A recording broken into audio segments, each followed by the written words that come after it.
नमस्कार दोस्तों, आप सभी देशवासियों का मैं संजय सिंह राणा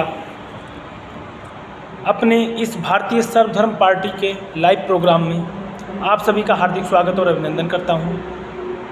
दोस्तों, और आपसे अनुरोध करता हूं कि देश हित में अगर अभी तक आपने हमारे YouTube चैनल को भारतीय सर्वधर्म पार्टी के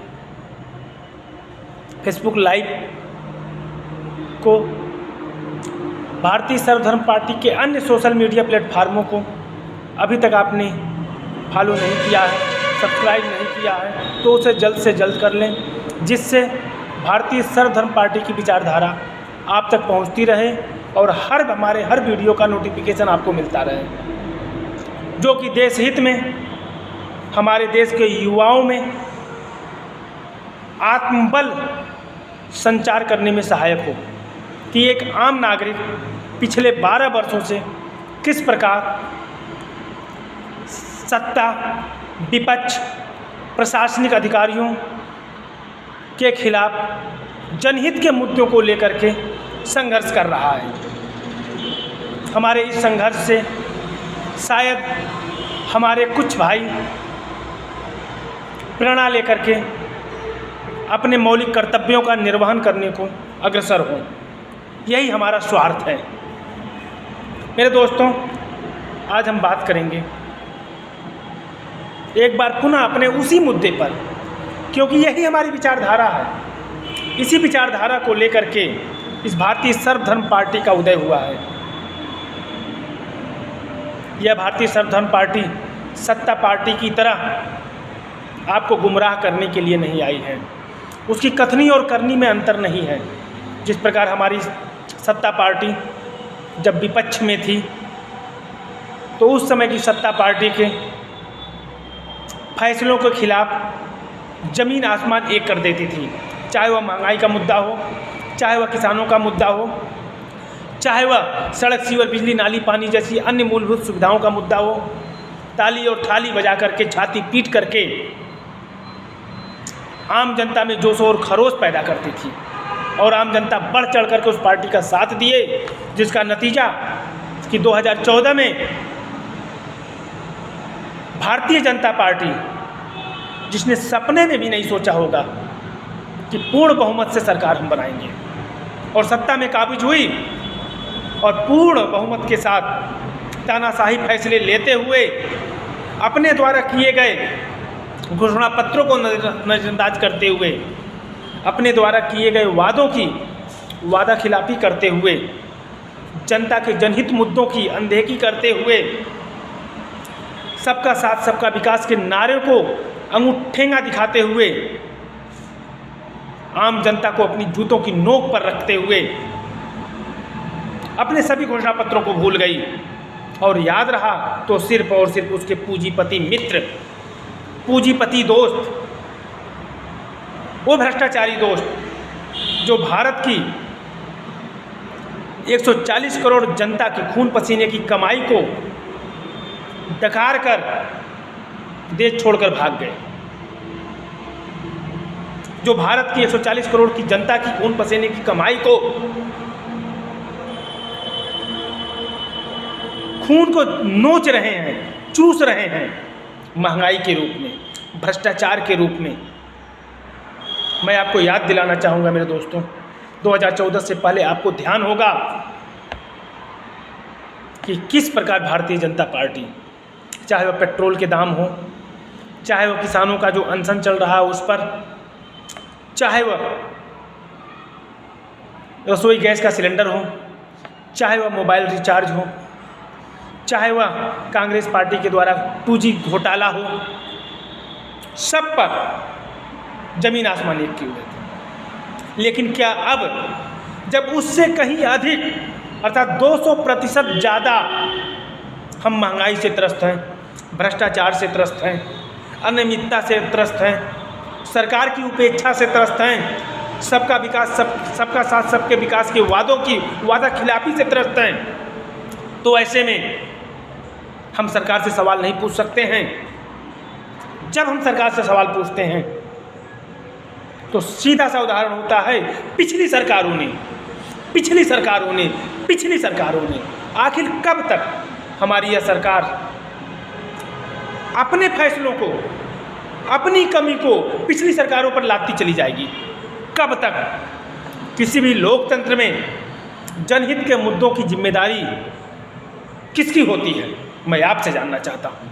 आप किससे सवाल करेंगे? क्या आप यह सवाल राहुल गांधी से करेंगे कि पेट्रोल का दाम क्यों बढ़ रहा है, सिलेंडर 350 वाला 1100 रुपये में क्यों हो गया है, क्यों हमारे देश में महंगाई बढ़ती जा रही है, क्यों हमारे देश में भ्रष्टाचार बढ़ता जा रहा है? नहीं दोस्तों, जब कांग्रेस सरकार में थी तब यह सवाल हम मनमोहन सरकार से करते थे, मनमोहन सिंह से करते थे, भारत के प्रधानमंत्री वो उस समय थे। लेकिन आज हमारे देश के प्रधानमंत्री श्री नरेंद्र मोदी जी हैं, इसलिए उनकी जिम्मेदारी बनती है कि हमारे जैसे जनहित के मुद्दों पर आवाज़ उठाने वाले लोगों की, उनके सवालों का जवाब उनको देना चाहिए, न कि सवाल पूछने वालों को कानून का डर दिखा करके उनकी जुबां पे ताले लगाने की चेष्टा करनी चाहिए। वैसे भी हमारी देश की जनता अपने निजी स्वार्थ में, निजी मुश्किलों के कारण, निजी परेशानियों के कारण, व्यक्तिगत संसाधनों की कमी के कारण वैसे ही अपने आप में व्यस्त है, अपने से ऊपर सोच ही नहीं सकती है। लेकिन चंद मेरे जैसे लोग अगर सवाल उठा रहे हैं तो उन्हें अगर चुप कराया जा रहा है तो यह लोकतंत्र की सरासर हत्या है, हमारे मौलिक अधिकारों का हनन है, हमारे स्वतंत्रता के अधिकार का हनन है। मेरे साथियों, मैं चंद मुद्दे आपके पास लेकर के आया हूँ। अगर आपको लगता है कि मेरे द्वारा उठाया गया यह प्रश्न, सवाल अगर सही है तो आप भी सरकार से सवाल पूछें, क्योंकि सरकार की नज़र में आपके ये छोटे भाई संजय सिंह राणा सिर्फ एक गंदी नाली में बिलबिलाता हुआ कीड़ा मात्र है, इसकी कोई औकात नहीं है। लेकिन जब इस गंदी नाली के बिलबिलाते हुए कीड़े को आपका साथ मिल जाएगा, आपका प्यार मिल जाएगा, आपका सहयोग मिल जाएगा, तो यह विकराल रूप धारण करके सरकार के खिलाफ पूरी मजबूती के साथ आपके मुद्दे पर सरकार को विचार करने के लिए विवश कर देगा। तो मेरे साथियों, मैं चाहता हूं आप आगे आएं और भारतीय सर्वधर्म पार्टी का साथ दें। मैं महंगाई पे बात कर रहा हूं। 2014 से पहले और 2023 में, इन 9 वर्षों में आप तुलना करें, पहले महंगाई क्या थी और आज क्या है। दूसरा मुद्दा मैं आऊँगा, आप सबको याद होगा 2010 में हम सभी ने लगभग 300 रुपये टेलीकॉम कंपनियों को दे करके अपने मोबाइल फ़ोन को लाइफ टाइम फ्री कराया था, अर्थात 2030 तक हमारी इनकमिंग फ्री होनी चाहिए।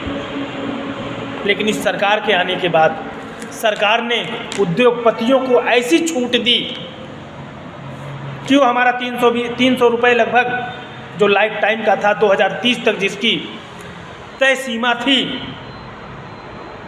वह समाप्त कर दी गई और उन 300 रुपयों को हमें वापस तक नहीं किया गया, जबकि केवल 4 साल 2010 से 2014 तक हम लोगों ने लाइफ टाइम फ्री लिया। अर्थात अभी मेरे पास 16 साल का समय बचा था। ऐसे में अगर 300 रुपये हमने दिया तो 25% काट करके लगभग 225 रुपये हमें वापस होना मिलना चाहिए था। मिला? नहीं मिला। यह किस सरकार की गलती है? क्या यह कांग्रेस ने किया कि हम कांग्रेस के सवाल करने जाएं, कांग्रेस से सवाल पूछें? मेरे दोस्तों, मैं आपसे पूछना चाहता हूं, हमारे पूरे भारतवर्ष में ही नहीं, पूरे विश्व की मैं बात कर रहा हूं। पूरे विश्व में महीना 30 दिन का होता है और हमारे देश में जब से यह सरकार आई है, टेलीकॉम कंपनियों ने रिचार्ज की कीमत तो बढ़ाई ही, हमारे लाइफ टाइम फ्री के पैसे को तो डकार ही गए। 30 दिन का महीना 28 दिन हो गया, 20 दिन हो गया, 14 दिन हो गया।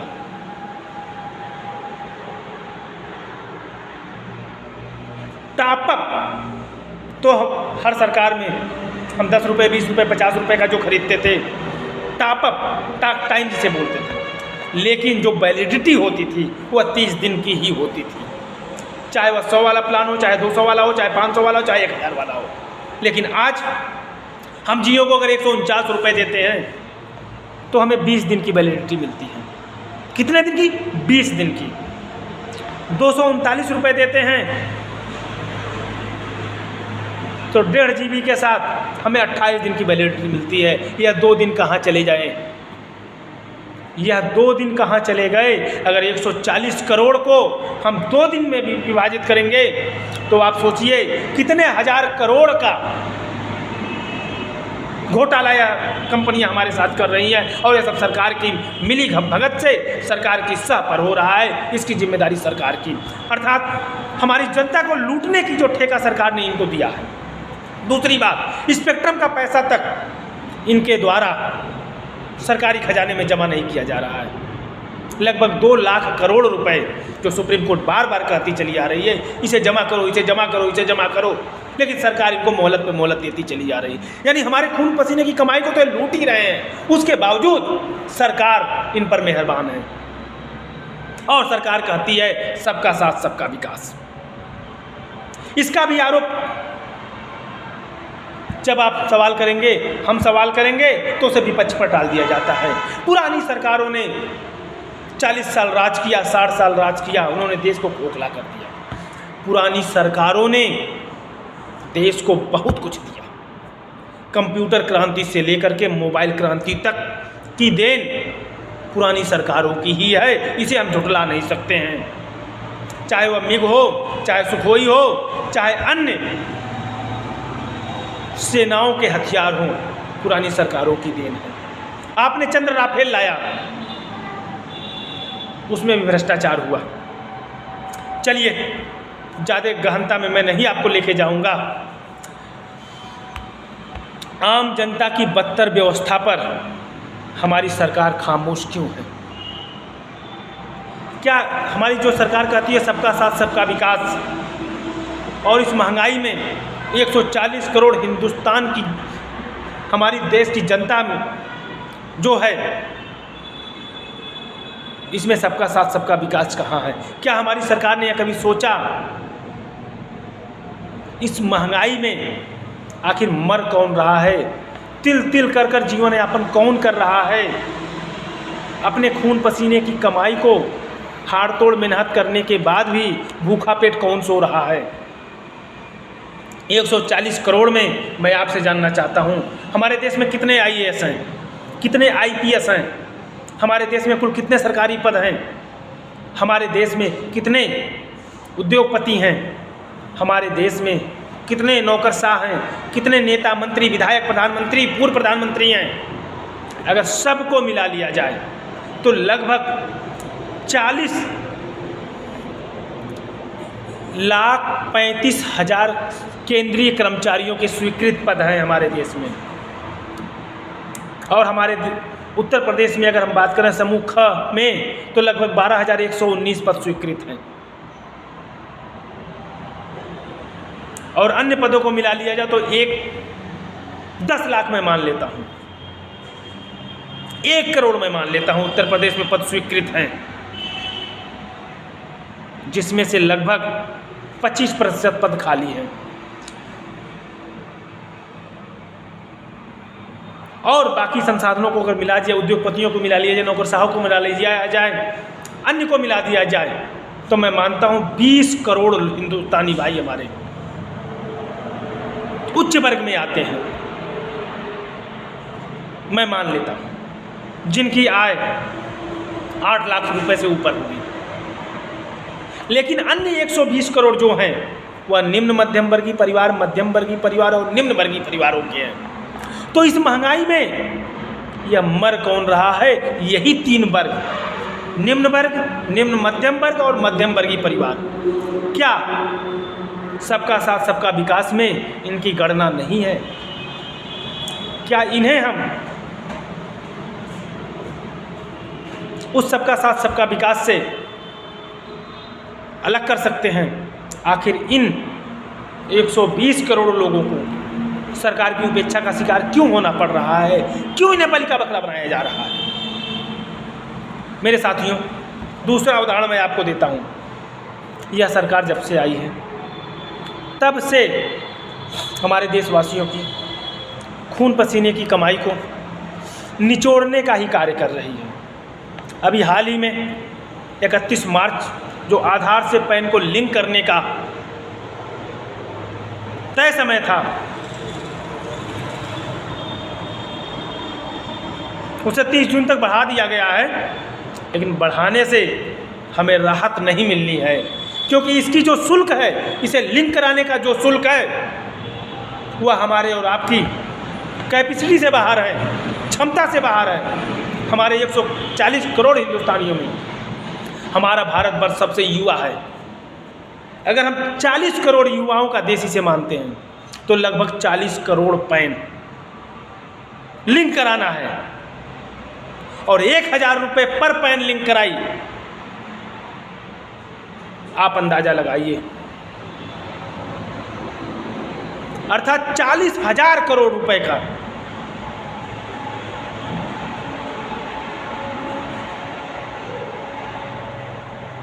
यह भार जो हमारी जनता पे डाला जा रहा है, यह हमें लूटना नहीं तो और क्या है। लिंक कराना गलत नहीं है, लेकिन लिंक को शुल्क लेना वसूलना यह गलत है। और यह पैसा कहाँ जाएगा, अब आप अंदाजा लगाइए, आखिर यह पैसा जा कहाँ रहा है।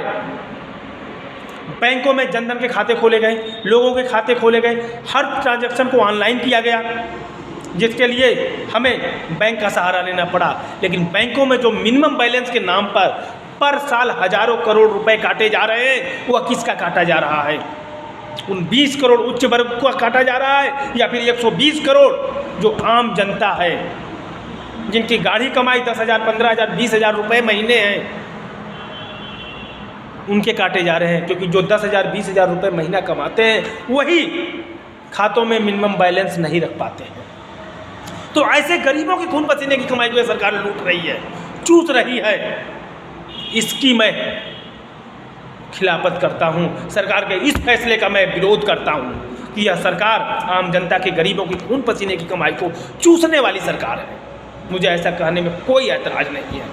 मुझे फांसी पर चढ़ाना है, सरकार चढ़ा दे, मुझे कोई फर्क नहीं पड़ता है। लेकिन ये जो गलत है, यह सरासर गलत है, इसका मैं विरोध करता ही रहूँगा। आप मेरा साथ दें या ना दें, क्योंकि पिछले 12 वर्षों से जिस प्रकार मैं विरोध करता आया हूँ, आगे भी करता ही रहूँगा। अब तो एक पार्टी के रूप में हूँ मैं, तब तो मैं इंडिपेंडेंट था, जहाँ जाता था अकेला जाता था। अब तो 4 लोगों का साथ है मेरे साथ मुझे। अब आप सोचिए यह कहाँ तक सही है। अब मैं अगला आता हूँ, बैंकों की पेनाल्टी की बात हमने कर दी। इस सरकार ने आते ही कहा था मैं 100 स्मार्ट सिटी बनाऊंगा। कोई एक स्मार्ट सिटी पूरे भारतवर्ष में आप बता दीजिए। मैं भारतवर्ष के सबसे बड़े राज्य की राजधानी लखनऊ से मैं बात कर रहा हूँ आपको। हमारा लखनऊ तक स्मार्ट सिटी आज 9 सालों में नहीं बन सका। किस स्मार्ट सिटी की आप बात करते हैं? आज हमारे लखनऊ के फैजुल्लागंज वार्ड में या अन्य वार्डों में चले जाइए, गंदगी का अंबार है। उससे साफ तो हमारे गांव होते हैं। कम से कम वहाँ गांव वाले अपने हाथ से तो झाड़ू की सफाई करते हैं, वहाँ कोई शुल्क नहीं देना होता। यहाँ हम नगर निगम को शुल्क देने के बाद भी गंदगी के अंबार में जीते हैं। ऐसी स्मार्ट सिटी की हमने सपना देखा था, ख्वाब देखा था। ऐसे स्मार्ट सिटी का हमें दीवा स्वप्न दिखाया गया था। ऐसे स्मार्ट सिटी के नाम पर हमें ठगा गया था। मैं खुला विद्रोह करता हूँ, सरकार की खिलाफत करता हूँ, सरकार की आलोचना करता हूँ। सांसद गांव की बात करिए आप। सांसदों ने गांव को गोद लिया था। उन गांव की क्या दुर्दशा है या किसी से छुपा नहीं है। मुझे इस पर बताने की आवश्यकता ही नहीं है। अब मैं आता हूँ हमारे देश की गरीब जनता की खून पसीने की कमाई को जो लूट कर भगोड़े भाग गए, चाहे वह नीरव मोदी हो, चाहे मेहुल चोकसी हो, चाहे विजय माल्या हो, चाहे अन्य कोई क्यों ना हो, भगोड़ों, इनके भागने की जिम्मेदारी किसकी?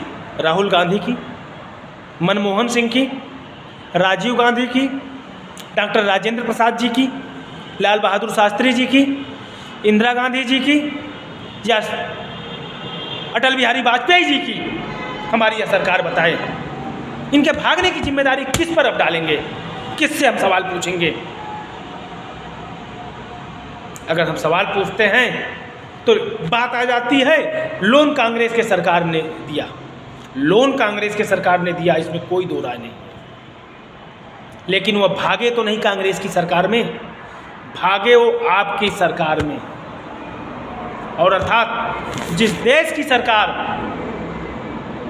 माफियाओं को, लुटेरों को रोक नहीं सकती है, उससे निकम्मी सरकार हम किसे कहेंगे?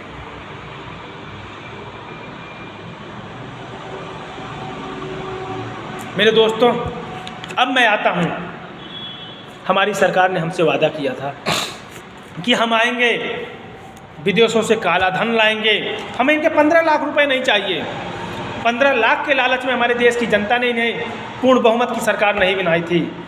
कांग्रेस के अत्याचार से, कांग्रेस की तानाशाही से, कांग्रेस के भ्रष्टाचार से, कांग्रेस की देश के प्रति उदासीनता से, कांग्रेस के परिवारवाद से, कांग्रेस के अन्य तानाशाही फैसलों से, कांग्रेस के कठपुतली पीएम से हमारे देश की जनता उब चुकी थी। इसलिए सरकार बनाई, पूर्ण बहुमत की सरकार बनाई कि शायद कुछ नया हो जाए, हमारा उद्धार हो जाए, हमारे देश का कुछ बेड़ा पार हो जाए। लेकिन इन्होंने हमसे वादा किया हम आपको 15 लाख देंगे, हम आप पेट्रोल 50 रुपये में लाएंगे, हम सिलेंडर को फ्री करके देंगे। क्या हुआ? 15 लाख की तो बात ही छोड़िए, सिलेंडर फ्री की तो बात ही छोड़िए, 350 वाला सिलेंडर आज हम 1100 रुपये में ले रहे हैं, 65 रुपये वाला पेट्रोल हम 100 रुपये में ले रहे हैं, 50 रुपये वाला डीजल हम 90 रुपये में ले रहे हैं। और तो और जो कर्जा हम पर 35,000 रुपये प्रति व्यक्ति था 2014 तक, वह इन 9 सालों में बढ़ कर के 98,900 समथिंग कुछ रुपए हो गया है प्रति व्यक्ति कर्जा। अर्थात कर्जा 3 गुना बढ़ गया प्रति व्यक्ति का कर्जा। और यह कर्जा बढ़ा क्यों? इसका अंदाजा आप स्वयं लगाइए। जो कर्जा 2014 तक 409.3 अरब डॉलर था विश्व बैंक का कर्जा हमारे भारत वर्ष पर, आज वह कर्जा बढ़ कर के 620.7 अरब डॉलर हो गया है। अर्थात पूरे 49.3% की बढ़ोतरी। अब आप अंदाज़ा लगाइए कि हम कितना विकास किए। आखिर हम कब तक राम मंदिर के नाम पर, हिंदू के नाम पर, मुसलमान के नाम पर, हिंदू राष्ट्र के नाम पर अपना सर्वस्व न्यौछावर करते रहेंगे? क्यों हम अपने आने वाली पीढ़ी के भविष्य को हिंदू मुसलमान के नाम पर, मंदिर मस्जिद के नाम पर, सांप्रदायिकता के नाम पर, निजी स्वार्थ के नाम पर अपने आने वाली पीढ़ी को बलि के बकरे के रूप में भेंट चढ़ा रहे हैं? हमारी आने वाली पीढ़ी हमसे जवाब मांगेगी, जैसे हम अपने पूर्वजों से जवाब मांगते हैं कि आपने कांग्रेस को इतनी छूट क्यों दी। तो मेरे साथियों, भारतीय सर्वधर्म पार्टी आपसे चाहती है कि आप जागरूक बने। यह देश आपका है, विश्व का सबसे बड़ा लोकतंत्र है। किसी भी लोकतंत्र में राजा जनता होती है। आप अपने अधिकारों को पहचानें, अपनी ताकत को पहचानें, अपने इस वोट के अधिकार को हिंदू मुसलमान की भेंट न चढ़ने दें, मंदिर मस्जिद की भेंट न चढ़ने दें। आप अपने बच्चों को मुफ्त शिक्षा, मुफ्त चिकित्सा, मुफ्त न्याय, मुफ्त रोजगार को का अवसर प्रदान करने के लिए भारतीय सर्वधर्म पार्टी का साथ दें, क्योंकि कोई अन्य पार्टी, चाहे वह सपा हो, चाहे बसपा हो, चाहे कांग्रेस हो, चाहे भाजपा हो, चाहे वामपंथी हो, चाहे अन्य राज्य की क्षेत्रीय पार्टियां हों, किसी में भी इतना साहस नहीं है, इतनी हिम्मत नहीं है, वह जनता के प्रति इतनी निस्वार्थ भाव से समर्पित नहीं है कि वह मुफ्त शिक्षा, मुफ्त चिकित्सा, मुफ्त न्याय की बात करें, आपको रोजगार गारंटी की बात करें। वह सिर्फ और सिर्फ वहीं तक आपका साथ देंगी कि उनकी कुर्सी न खतरे में हो, उनके ऊपर जेल जाने का डर न पैदा हो जाए, जेल जाने की नौबत ना आए।